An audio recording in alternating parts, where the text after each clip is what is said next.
Vince Salvatore, Peace Dojo, 195 South Wells Avenue, Reno, Nevada. How you doing today? Hey, I wanted to mention about Hollywood. Wonderful thing, Hollywood.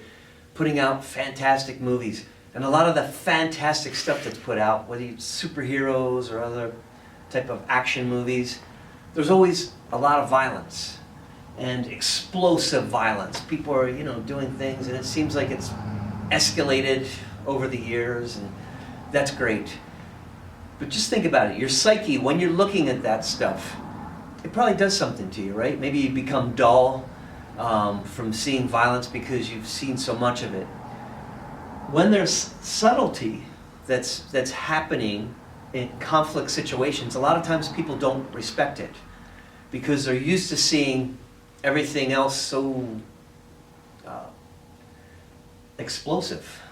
And it's just good to really kind of understand that subtlety has a lot of power. There's a lot of power in subtlety.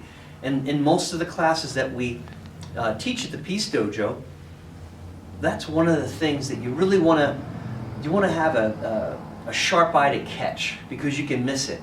And a lot of times it doesn't get respected because of the explosive violence. So I'd like to invite you to a class. You're always welcome. And look for the subtleties. Thank you very much.